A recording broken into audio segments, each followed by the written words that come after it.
Dito po sa good morning, Astrid. Gusto ko lang pong pag-usapan natin tong fake news. Ngayon, alam na natin, no, na fake news lang. Itong sinabi ni Boying Remulla na mayroon ng meron na pong warrant of arrest mula po sa ICC, no? Ito po, ang pinagtataka ko rito, bakit wala na po tayo, wala nang ano, no, yung kumbaga pumutok yan, nabigla tayo, na nagalit kasi another kidnapping na naman. Pero ngayon, nung napatunayan natin mula mismo sa abogado ni Tatay Digong na wala naman po nilalabas kasi naroon siya sa The Hague. Mismo tong abogado nila Kuno na nagpapakilala ng assistant prosecutor na si Conti, nagsasabi na wala naman talagang hindi rin kinukumpirma na meron. Bakit po ang question ko, bakit gano'n na lang, no, yung walang media na nagkukondina kay Boying, wala pong mga malawakang pambabatikos na inaabot si Boying, fake news na fake news, no?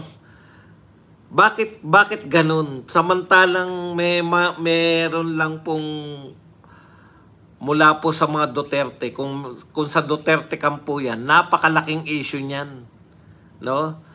Pero pag si Boying, ganun din po si Trillanes, nakita naman po natin si Trillanes, yung sinabi niya po yung fake news na mayroon daw mamahaling mansyon. Itong si Bongo, kung hindi ako nagkakamali, sa Ayala, Alabang. Fake news din, pero bakit wala pong condemnation mula po rito sa mga media? Wala rin pong malawakan na batikos mula po sa lahat ng sektor, lalong-lalo na po sa mga yung tagasulong di umano na mga anti-fake news, si Auntie Claire, itong mga dilawan, no? Bakit napaka kayang-kaya nilang itolerate kahit po sandamakmak yung gawing fake news ni Trillanes, sandamakmak yung gawing fake news ni Boying Remulla, bakit walang negative reaction, no? Sa atin naman, siyempre, mula po sa hanay ng mga Duterte, naunawaan ko, no? Kasi ayaw nating patulan ito dahil alam natin diversion. Pero yung the rest, makikita nyo talaga na yung kalaban naming mga vloggers, etong mainstream media. Thank you very much kay Marilyn Pepito na nagbigay sa atin ng $2 Canadian watching from Ontario, Canada.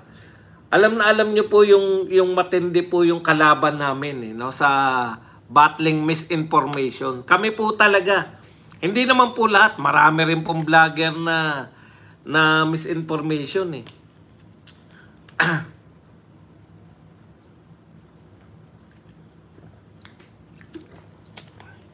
Pero karamihan po sa mga pro-Duterte vlogger, siguro 90% po ng pro-Duterte vlogger tamang impormasyon po yung binibigay. Ano? Bakit po ganun na lang yung pagtanggap ng lipunan na sa mga katulad ni Remulla, Boying Remulla, sa mga katulad ni Trillanes na kahit ilang beses silang mag-fake news, kahit ilang beses silang magkamali ng mga sinasabi, okay na okay, pero bakit parang bawal na bawal kung sa mga Duterte, no? Ako ano yung tsorya ko diyan eh. Matutuwa po kayo kung dito po sa aking magiging kasagutan kasi pabor po sa atin. No, bakit hindi sila kunwari po, halimbawa po si BP Sara, nakalimutan ko na lang, marami silang sinasabing fake news si BP Sara eh. Tuwing magsasalita po si BP Sara, nakakaiba po sa kanila, sasabihin kagad fake news. 'Di ba? Tapos atake kagad kung saan-saan. Naalala niyo yung sa case ng Tantoko, yung dun po sa may New York. New York ba? Basta sa US. Naalala niyo yun?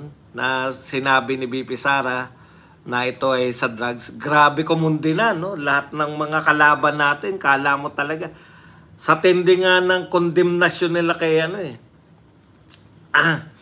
Sa tindi nga ng condemnation nitong mga Beverly Hills sa LA pala. Sorry, hindi pala sa New York, sa LA. Sa tindi nga ng condemnation ng media at saka ng iba pang mga kalaban natin. Mas kita, yung iba sa atin, putya, parang nawalan pa ng tiwala kay BP Sara eh, no? Bakit ganun po at kalaboying okay lang? Alam niyo po, ako sa totoo lang, kung bakit ganun, is maganda pong ano yan eh, pabor po sa atin eh. Kasi, parang ipinagpapalagay na natin na pagka yung gobyerno ni BBM ang nagsalita, pag ang nagsalita yung gobyerno at saka yung mga kaalyado ni BBM, normal lang na hindi mo na pagtitiwalaan. Ibig sabihin, nasanay ka na hindi katiwa-tiwala. Bawat bitawan nilang panilita. Halimbawa, si Auntie Claire, halos araw-araw, di ba? Halos araw-araw. Minsan nga, sa mismong press ko ni Auntie Claire, ayan, dumating ng aking butihing anak. Anak, kaway ka naman. Kumaway ka naman sa mga viewers. Minsan nga, si Auntie Claire, mismong araw, no? Yung mismong isang oras na, sa mismong isang oras na press ko niya, mag-ano muna kayo. Ako na lang bababa dun. Ikot-ikot muna kayo. Tambay muna kayo kung saan. Minsan nga sa mismong press ko ni Auntie Claire eh, iba yung sinasabi nung una, maya-maya pag may nagtanong, binabago niya na naman eh. Ano po yung ibig ko sabihin? Ang ibig natin sabihin, si BBM at saka yung kanyang mga kaalyado, yung kanyang mga alipores, nasanay na tayo, no? Na sa siyam na sinabi nila, 11 yung mali. Kaya wala nang nagwawala. Mali pala yung sinabi ni Trillanes. Mali pala yung sinabi. Wala na pong nagwawala na. Bakit kayo mali? Bakit ganun? Bakit fake news? Parang tinatanggap na natin, natural, BBM sila at BBM supporter sila. Natural lang na hindi katiwa-tiwala yung sinasabi nila. Dahil mana sila sa amo nila. Hindi po siya hindi po siya malaki, hindi na siya big deal. Ibig sabihin, kung big deal yung fake news na ibibintang sa mga Duterte, yun ang big deal. Kasi katiwa-tiwala yung mga Duterte. Yun yung positive dun eh. Kaya nagugulat yung tao kung magmumula sa Duterte ang maling balita o mga Duterte supporters, kasi tiwalang-tiwala yung mamamayan eh. 'Di ba? Nagtitiwala yung mamamayan sa mga Duterte supporters. Samantalang dito sa kabila, wala na talagang katiwa-tiwala yung mamamayan na may tama pa silang sinasabi. Kaya, natural na lang yan. Bakit wala pong kumukundi na kay Boying, kay Trillanes? Nasanay na po tayo. Bakit kahit iba-iba yung sinasabi ni Bibi, wala na. Sanay na tayo. Yung mula sa 20 pesos na bigas, mula sa pangako na sinisingil na lang natin sila. O kala ko ba, gusto nyo nang nakakahiya yung mga pagnanakaw sa flood control project? Bakit wala pa rin nakukulong? Kaya very positive po yun. Ibig sabihin lang, mataas po, kahit po yung kalaban, aminado sila na mataas ang tingin nila sa mga Duterte. Once na magkamali, big issue.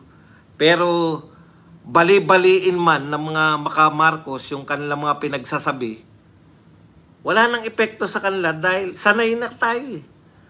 Sanayan lang yan. Di ba?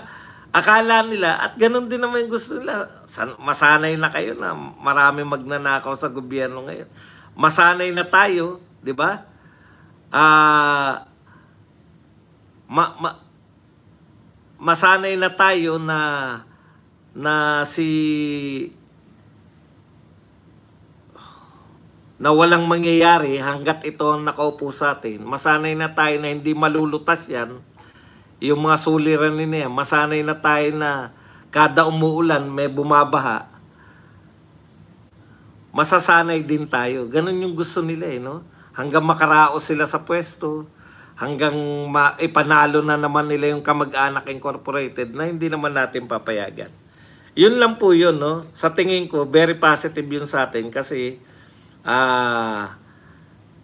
talagang sinanay na tayo na mga sinungaling sila. Sinanay na tayo na fake news peddler sila. Sinanay na tayo na wala talaga silang isang salita. Unlike sa Duterte, magugulat sila. Kasi, di ba, hanggang ngayon binabalik-balik po. No? Hanggang ngayon binabalik-balik. Bakit nila sinisisi yung mga Duterte pag may mga baha ngayon? Di ba? Sa normal na tao, bakit ngayon sa ating normal na tao, yung mga normal mag-isip, hindi po natin maiisip na yung 2025, mga problema ng 2025, isisisi natin sa Pangulo ng 2016 to 2022. Normal tayo mag-isip eh. Pero dahil sila hindi na normal mag-isip, pero at the back of their mind, believe sila kay Duterte. Kaya nila sinisingil si Duterte. Bakit may baha ngayon? Kasi hindi natapos ni Duterte yung dapat sa panahon ni Duterte wala na magiging problema ang Pilipinas kasi ang galing-galing niya eh. Yung pong paninisi sa mga Duterte, naisip ko lang, yung pong paninisi kay Duterte, sinisisi natin siya kasi hindi niya ginawa na yung future problem, hindi niya nilutas. Alam niyo yun, napakagaling niya nung panahon niya. Wala tayong malalaking problema maliban sa pandemya na talagang buong mundo ay hinarap, no? Pero yung kabaliktaran, yung buong mundo umaangat yung stock market, tapos ang Pilipinas bagsak yung stock market. Hindi naganap yan kay Tatay Digong. Ibig sabihin, ganun katiwala tayo kay Tatay Digong. Kaya kung may traffic, sasabihin natin, bakit hindi natapos ni Digong yung traffic nung panahon niya? Samantalang wala na kaming aasahan dito sa presidente na to. Kasi pati sila aminado eh. Di ba? O tignan po ninyo, yung mga sinasabing pinatigil. Bakit kasi hinayaan ni Tatay Digong na may magmina noon?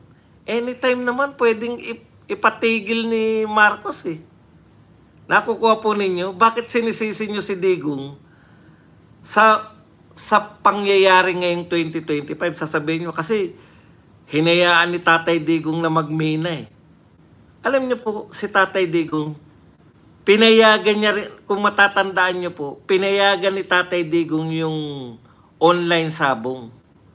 Pero nung nakita po ni Tatay Digong yung epekto ng online sabong, ano po ginawa ni Tatay Digong? Pinatigil niya yung online sabong. Ang problema kasi, wala pa namang epekto. Di ba? Kasi nangangailangan tayo ng pera nun eh. Kailangan natin ng pera nung mga panahon na yan. Pag may mina, matagal na pong may nagmimina sa Pilipinas. Bakit sisisihin nyo lang kay Duterte? Ngayon, malala yung pagmimina, malala yung construction. Ibig sabihin, kay Tatay Digong, pag nakita niyang may sablay, tigil agad. Ngayon, ito hindi pinatigil ng gobyerno. Sisisihin nyo yung gobyerno na nakaraan sa lahat-lahat. Pati yung NOAA. Ano ba yung NOAA na lintik na NOAA na yan? Kaya daw may baha ngayon kasi pinatigil din yung NOAA. Bakit pag may NOAA ngayon, bakit hindi pinatupad ni BBM? Yun yung problema ko no? Ibig sabihin, sa utak ng mga tao, ang galing-galing mo na nga Duterte, hindi mo pa nilutas. Kaya, nung palpak na yung presidente, hindi niya na kayang lutasin tuloy.